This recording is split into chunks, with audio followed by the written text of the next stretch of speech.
Welcome back. We are at the range today and we're going to get some little bit of practice in. We have a match this coming weekend. We had one last weekend. We didn't do so hot in, but when I was reviewing the footage from the trigger cam, I was able to see that I did experience a point impact shift, which I thought I did on the last stage, but it wasn't until I got home and I was actually able to download the footage and actually able to see it that it happened a lot earlier than I thought. 3/10 of a mil doesn't seem like a whole lot, but when you're talking smaller targets, it can really wreak havoc on you, because if you get the right wind, and you're kind of blaming on the wind, thinking, you're blaming on the wind, or you're thinking maybe their ranges were off, on their, on their sheets, that you get before you get to punch in your data, you're thinking, maybe they're a yard off, maybe they're half a yard off, and all that makes a difference. But if you experience a small point impact shift, it can definitely throw you a curveball. But we still had a good time. Shot pretty decent. It wasn't terrible, but I was able to read zero after the match at 50 yards, and I double checked at 100, and I was still spot on. So we're going to go ahead and double check the zero here. We're just going to go straight out to, I think it's 112 yards over there. And then we'll just go ahead and smack some different distances that I got that will punch into the Kestrel here. Should have a 112, a 91, a 95, an 83, and a 50. So we'll just kind of hit them all backwards, and we'll see if we're still on. We're gonna go ahead and double check our cold bore shot, and we're gonna do it at distance so we can kind of have a better idea on if we have to worry about a cold bore shot on this gun or not. I really don't have one on this, so it doesn't bother me. Usually where I hit is where I hit, and the next group follows. The next rounds follow. So one good thing about them, you don't have some of the stuff you can worry about on other guns. But let's go ahead and get this thing double checked. Let's have a little bit of fun, and I'm going to continue to record these videos or these matches as I go. Whether we hit. Whether we hit all the targets, whether we miss all the targets, I'm gonna go ahead and record them and post them out there so you guys can see, the places we get to shoot at, how the targets are set up, how their courses of fire are, and maybe get you guys introduced to some of the people we get to shoot with, because it's a pretty fun group of guys. We all have a pretty good time. There's some really good shots on the women's and kids category too. Some excellent shots, shall I say. But anyways, let's go ahead and get this boat started. We'll go ahead and punch in the old Kestrel here, and we'll see where we're at. I'm going to start off at the 112, which should be about 2.9 or something, so the 2.8, that's close. We're going to double check all this, so we'll never bounce down to 91. See where that's at? That is 1.7. Go to 95.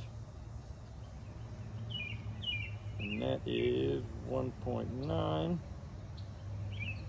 then we'll bounce over to the 83.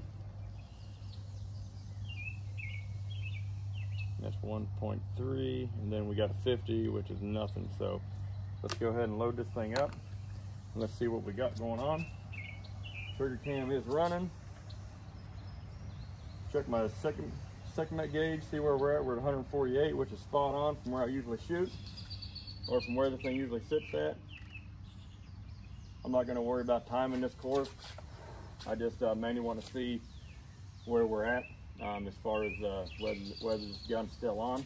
It's hard to tell why we had a small point impact shift. It could have been a number of things, or just a fluke. It's been a long time since I had one,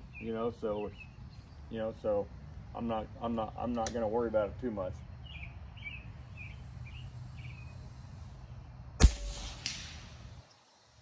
And looks like we're just a smidge low to the left from center, at least.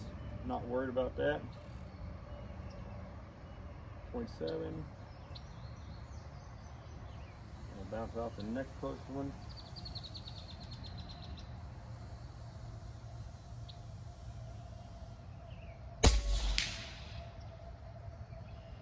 Smidge low to the left a little bit more. Bounce off to the 1.9. There it is. I'll find it.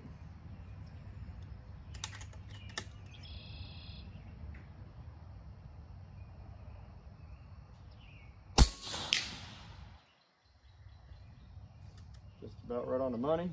So we do experience a little bit of wind over here on this other side quite often, so I usually don't worry about it too much. I haven't been over there for a minute, but there was a little bit. 1.3.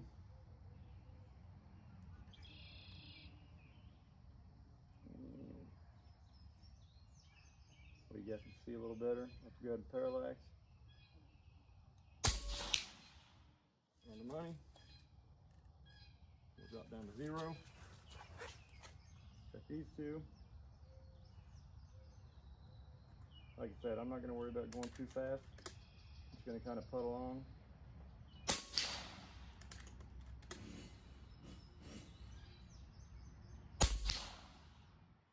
See, we're right there. So, the gun's still holding.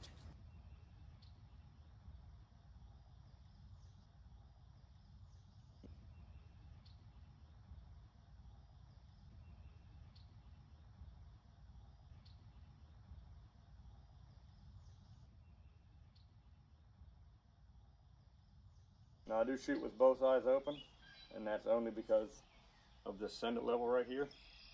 The way it's vertically mounted, I can keep both eyes open, and leaving my left eye open will actually make it to seem like, you know, my lights right here are right in my reticle, so it makes it really easy to make sure this gun is completely level when I shoot.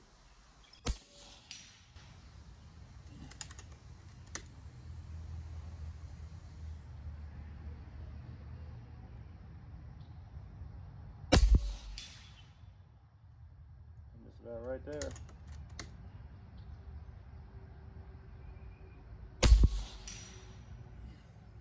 There's a smidge bit of wind, but nothing major.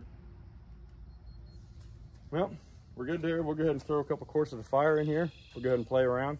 I said I'll run a couple stages real fast, and then we'll have a little bit of fun. Starts now. We're gonna even change position over here. Just the parallax.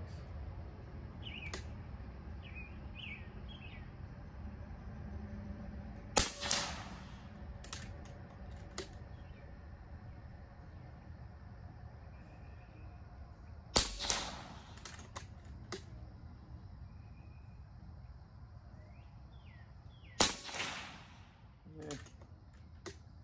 Make it.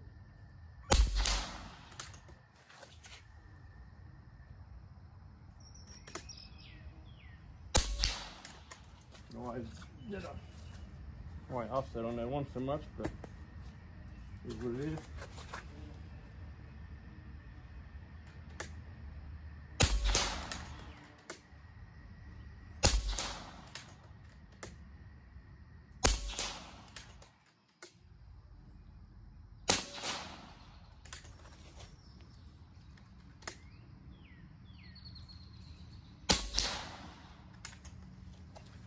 Like I said, and that's it for that.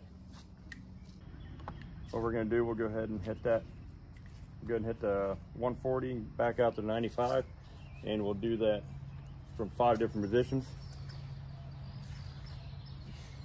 And that'll allow us to try and get a little better at running the gun on the clock. So it's kind of hard to see exactly where that target is, but I think I can still hit it through here, so we'll give it a shot. Anyways, time starts now. Toss it up there.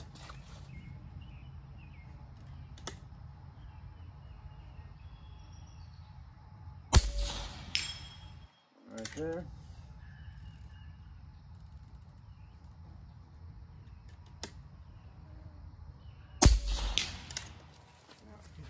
Can't exactly see where I hit that thing.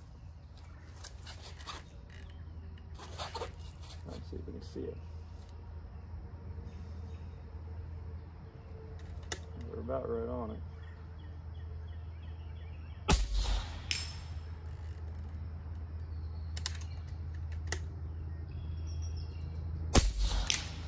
Have to save some time here, so move a little faster.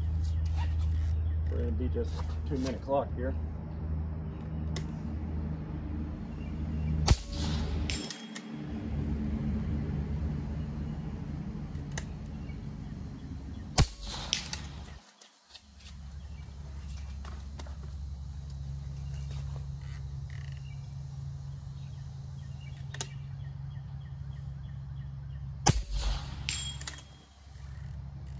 a little shaky.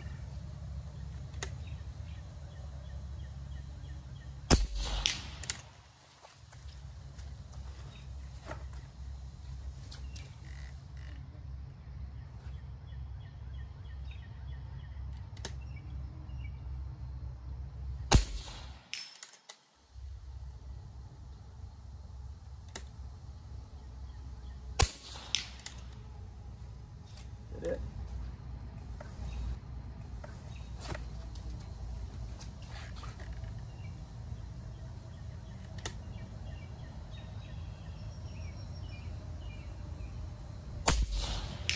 I'm spending a little extra time. Want to make sure. Guess that was it. It ran loaded 9, I don't know, but try to spend a little more time to get up the distance because you want to make sure your gun's level. As you're up close, you're not going to see the big difference between having a level gun and an unlevel gun, but as you start stretching out, that's when that monster's really going to show its face. There are some different ways you can do this. Whether you want to dial every shot, whether you want to hold over every shot, or you could be like another person I shoot with regularly, and what he does is he'll take his 5 numbers, you know, as well. Let's just say it's a 3 target stage. He'll take those 3 targets. He'll write down his numbers here, and what he'll do is he'll dial in for the very closest one, and then he'll hold over for the last one. So if it's a 1, 2, and 3, then he'll dial up the scope 1, then he'll hold 1, and then he'll hold 2. It's a little not quite for everyone, but if you're used to shooting your gun and seeing your lines really well, where you can decipher and be able to do that accurately, it can definitely save you a ton of time, and you can roll through stages pretty fast. But you know, you do got to be a little more cautious on when you screw the trigger, because you're not, you know, you're holding over on every shot, and that takes some getting used to. So you're going to waste some ammo getting used to it, but it definitely pays off in the end. We're back now. We're going to go ahead and run this one. This one's going to be 196 and 157, and we're going to shoot, probably just alternate back and forth. We'll do this from a prone position, and yeah, let's see how we do.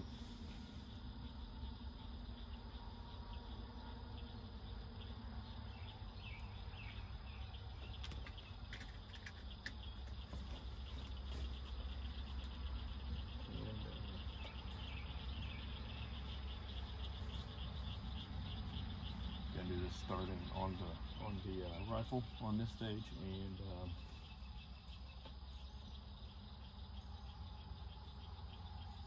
time starts now.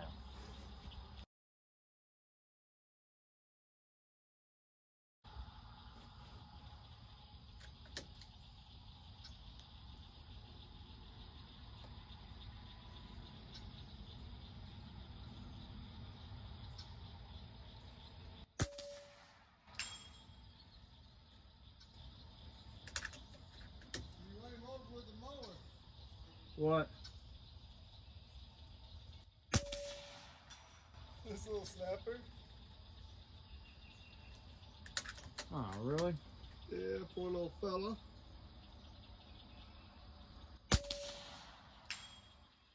Yeah, you ran over my fucking asparagus patch too. Oh, that was a weed. No.